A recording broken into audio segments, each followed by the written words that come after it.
इस टाइम पे गुरुद्वारे साहब में हूँ। मैं 4 दिन पहले केदारनाथ जी से आई हूँ। मेरे को वहाँ पर बहुत डिफ़िकल्ट रास्ता है। यात्रा बेशक बहुत बहुत कठिन यात्रा है केदारनाथ जी की, क्योंकि लैंडस्लाइड किसी भी मोमेंट कहीं से भी हो जाएगी। छोटा भी पत्थर आपको लग गया तो आपका बचने का चांस नहीं, वो वाली चीज़ है। रोड्स ठीक है, लेकिन जो ट्रैक है पैदल चढ़ने वाला वो बहुत डिफ़िकल्ट है। हमारी यात्रा बहुत अच्छी हुई। मैं खुद पहली बार गई थी वहाँ पे, मतलब पहली बार मैं हेलीकॉप्टर से गई, क्योंकि मेरे को मेरी मम्मा को लेकर जाना था। वो कार्डियक पेशेंट थे, उनकी तमन्ना थी, तो हमने हेलीकॉप्टर करा। एरियल व्यू दिख रहा था मेरे को हेलीकॉप्टर से, और एरियल व्यू देखकर मेरे को इतना बुरा लग रहा था। बेशक मैंने वो फैसिलिटी यूज़ करी है, लेकिन उसको यूज़ करने के बाद मेरे को जितनी एक अंदर से लर्निंग आती है ना, कि जो एरियल व्यू में मुझे दिख रहा था कि पहाड़ तो बचे ही नहीं हैं। पहाड़ एक्चुअल जिसको आप कहते हो पहाड़ है, हिमालयाज़ है, वो बचे ही नहीं है। ऊपर तक कंस्ट्रक्शंस चल रही हैं। अब आप ऊपर चौपर से आप नीचे देख रहे हो, आपको तो काफ़ी चीज़ें नज़र आ रही है ना, आपको बाय रोड चलते हुए चीज़ें नहीं दिखती। इतनी ऊपर आपकी फैक्ट्रियाँ, इतनी ऊपर आपके बिल्डिंग्स बन रही है, होटल्स बन रहे हैं। फिर हम देखते हैं कि भाई आपदा आ गई, मानसून उत्तराखंड तो बहुत ज़्यादा सेंसिटिव है, हिमाचल बहुत सेंसिटिव है, लद्दाख बहुत सेंसिटिव है, क्लाउड बस्ट यहाँ होते हैं। अब होटल्स वहाँ किन के बन रहे हैं? दिल्ली वालों के, मेट्रो सिटीज़ वालों के। स्पेसिफिक दिल्ली क्यों? क्योंकि आपको आज की डेट में भी उत्तराखंड हिमाचल में HP या UK की गाड़ी नहीं नज़र आएगी, आपको DL ही नज़र आएगा। और उत्तराखंड का तो हाल ही इतना ख़राब हो चुका है कि आप अगर 5 सेकंड के लिए अपने घर के बाहर खड़े हो और आप सोचो कि मेरे को भाई उड़ीसा की गाड़ी दिख जाए, आपको 2 मिनट में उड़ीसा की गाड़ी जाती दिख जाएगी। अच्छा, ये हाल हो गया वहाँ पे। आप कोई भी स्टेट बोलो, आपको कैसे नहीं, आपको UK 07 नहीं दिखेगा, लेकिन आपको अदर स्टेट्स दिखेंगे। अब उससे क्या कि अब हम कहते हैं ना कि हमारा शहर ख़राब हो रहा है, ये लोकल लोगों की प्रॉब्लम सिर्फ एनवायरनमेंट तक नहीं रहती। वहाँ जो आदमी रह रहा है, आपका कल्चर डिफरेंट है। तो क्योंकि मैं वहाँ से हूँ तो मैं आपको वहाँ का ज़्यादा एग्जांपल देती हूँ। अभी देहरादून वैली होता था। मैं उसी बात पे आना चाहता था, क्योंकि ना पंजाबी जब ये बात बोलते हैं ना, तो बहुत लोगों को ऐसा लगता है कि यार ये गलत है, ये तो बस वैसे ही बोल रहे हैं ना। आपको फील होता है ऐसा कि एक एरिया का एक कल्चर भी होता है? बिल्कुल होता है। हर एरिया का एक लोकल, जो लोकलाइट्स होते हैं उनका कल्चर होता है। अब क्या है कि आप लद्दाख का देखिए, आप यहाँ सारे लद्दाखी बैठे हैं, ये इनमें से कुछ रिलेटिव्स होंगे या कुछ एक आधा जान पहचान वाला होगा, लेकिन ये पूरे लद्दाख से आए हैं। सबका कल्चरल तो मिल रहा है ना, चाहे इसमें मुसलमान भी हैं कुछ, है ना, कल्चर मिल रहा है उनका। जो वहाँ का लोकल आदमी, क्योंकि ये लोकल है वहाँ के। अब यहाँ पे आप बिठा दो 4 दिल्ली वालों को, अब दिल्ली वाले बोलेंगे दिल्ली, क्योंकि अब कैपिटल है ना, नेशनल कैपिटल, तो आप दिल्ली इसलिए करो, वहीं की गाड़ियाँ सबसे पहले ऊपर पहुँचती है। यहाँ पे आप किसी अदर स्टेट के बंदे, मैं अपनी बात कर रही हूँ, मैं यहाँ पे बैठूँगी तो मुझे ना पूरी भीड़ में, अभी कितने इंटरव्यूज़ वगैरह चल रहे थे तो सब मेरे को दूर से ही पहचान रहे थे। आप लद्दाख से आए हो? नहीं। क्यों? क्योंकि मेरी लैंग्वेज अलग है, मेरा रहना, मेरा रंग रूप अलग है, बॉडी लैंग्वेज अलग है, बाल चाल सब कुछ अलग है। तो एक कल्चरल डिफरेंस आता ही आता है। अगर आप ये चीज़ें बहुत वेलकमिंग होती है। हर ये भी नहीं होता कि कोई पंजाब में आके रह रहा है तो लोग पंजाबी उसे आने नहीं देंगे, या कोई उत्तराखंड में आके रह रहा है, कोई हिमाचल में नहीं होता। आप उस कल्चर में अगर वही होता है ना, जैसा देश वैसा भेष, अगर आप उसमें रंग जाओगे, वो तो नेटिव है वहाँ के, गंद तो बाहर के लोग आके मचाते हैं, फिर बदनाम होता है वो राज्य कि ऐसा हुआ।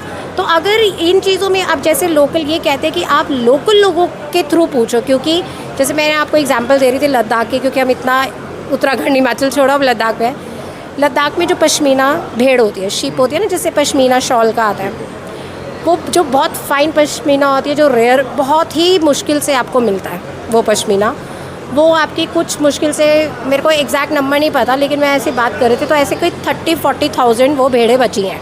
अच्छा जी, पूरे लद्दाख में? पूरे लद्दाख में। वो बहुत नेटिव ऊपर हैं कहीं।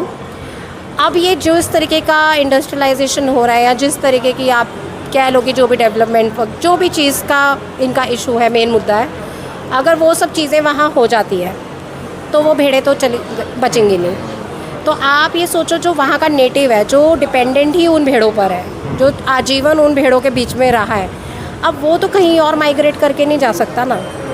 तो ये चीज़ें जो वहाँ के लोकल नेटिव्स हैं उनको बचाने के लिए, क्योंकि ये प्रजातियाँ ऐसी हैं, ये भेड़ों की नहीं, इंसानों की भी। और जो और जो पश्मीना का जो ड्रेस है, उनका ट्रेडिशनल ड्रेस है, अगर वो ख़त्म होगी तो वो ड्रेस भी ख़त्म, बिल्कुल ख़त्म हो जाएगा। पश्मीना वो तो आपको मिलता भी बहुत बहुत एक्सपेंसिव होता है, स्मगलिंग भी होती थी उसकी पहले तो, अब तो खैर वो भी नहीं होती है। लेकिन अगर ये सब चीज़ें हैं आप वहाँ की, मतलब आप ये सोचो एक जानवर से लेके एक इंसान खतरे में है वहाँ। और ये तो सिर्फ आपने एक एग्जांपल दिया है, ऐसे है ना, बहुत सारी चीज़ें। अब जहाँ जहाँ जैसे अपना स्टेट का सबको पता होता है ना, ऐसे ही अगर हम उत्तराखंड की भी बात करें, जो एक्चुअल ऊपर है पहाड़ों में जो लोग रह रहे हैं, जो पहाड़ के, आपको उनको सेव करके रखना है। अब क्या है कि ऊपर जो ऊपर पहाड़ों का रहने वाला पहाड़ी होता है, वो सीधा आदमी होता है बहुत, चाहे हिमाचल हो, चाहे ये हो, चाहे कहीं का भी हो, उसे हवा नहीं लगी होती नीचे की अभी तक। अब जब नीचे से लोग ऊपर जाते हैं, बाहर के हवा लगाते हैं, वो लगती है भाई ह्यूमन तो ह्यूमन ही है। फिर क्या है कि भाई आप वो ज़मीनें बेचनी शुरू कर देते हैं। अब उनकी ज़मीन, उन्हें तो पैसा दिख गया क्योंकि उनकी टफ लाइफ है, हार्ड लाइफ है, उन्हें दिख गया पैसा कि चलो ठीक है, ये ज़मीन की प्रॉपर्टी इतनी की होगी, ज़्यादा ही प्रॉफिट में बिकी, चलो पैसा ज़्यादा आ गया। लेकिन वो ज़मीन तो उसने बेच दी, लेकिन उस ज़मीन पर बन क्या रहा है, उससे तो देखो ना पूरा गांव ख़राब हो रहा है।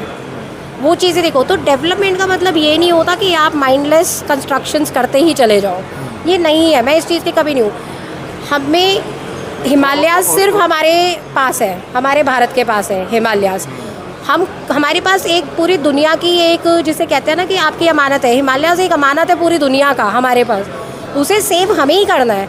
अब उसके अंदर ही हम ट्रेनें चला दें, ब्लास्टिंग कर करके आप टनल्स बना रहे हो। अभी देखो आपने लास्ट ईयर देखा होगा टनल में, उत्तराखंड के टनल में 40 जो लेबर्स थे वो फंस गए थे उसमें। क्यों फंसे थे वो?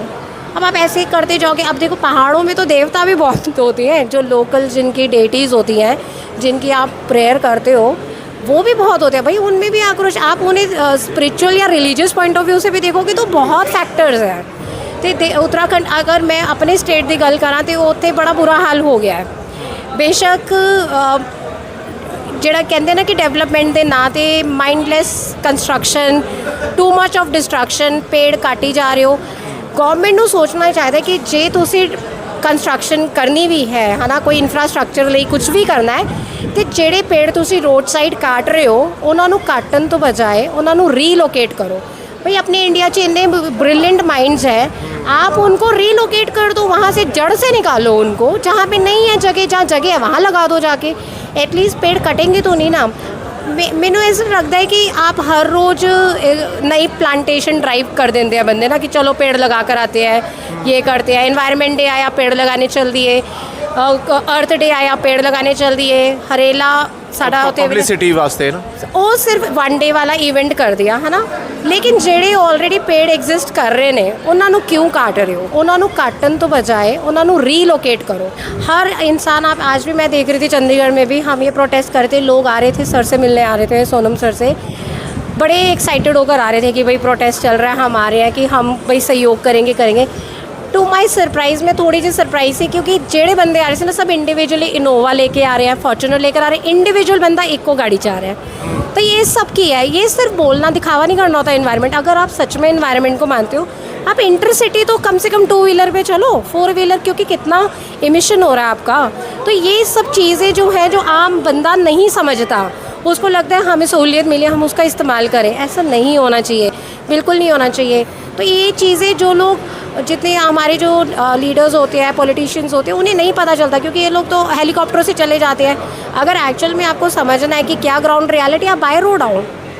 आप एक बार दिल्ली से कोई भी नेता है बाय रोड आए तो उसे गलियों में जाके देखो, आप गाँव से गाँव को कनेक्ट करो, rather city to city connect कर इतना ट्रैफिक। जिस तरीके ਨਾਲ ਤੁਸੀਂ ਸਾਡੇ ਨਾਲ ਗੱਲਬਾਤ ਕਰੀ ਬੜੇ ਇਤਮਾਨਾਨ ਦੇ ਨਾਲ, ਬਹੁਤ ਬਹੁਤ ਧੰਨਵਾਦ। ਔਰ ਖਾਸ ਗੱਲ, ਤੁਹਾਡੀ ਪੰਜਾਬੀ ਬਹੁਤ ਸੋਹਣੀ ਹੈ। ਅਖੀਰ ਦੇ ਵਿੱਚ ਪੰਜਾਬੀ ਦਾ ਕੀ ਰੀਜ਼ਨ ਹੈ ਇਹ? कि मेरे दाद के ਅੰਮ੍ਰਿਤਸਰ तो है। अच्छा जी। तो मेरे दाद, मतलब मैं पिछे ਅੰਮ੍ਰਿਤਸਰ माझे तो होम टाउन देहरादून है। मैं बॉर्न रेज देहरादून हूँ। वर्क प्लेस मेरी चंडीगढ़ पंचकुला रही है, तो होम दाद के मेरे ਅੰਮ੍ਰਿਤਸਰ। ठीक है, ਸਾਡੇ ਵੱਲੋਂ ਬਹੁਤ ਬਹੁਤ ਦੁਆਵਾਂ ਤੇ ਬਹੁਤ ਤੁਹਾਨੂੰ ਸਤਿਕਾਰ thank you ji. Thank you.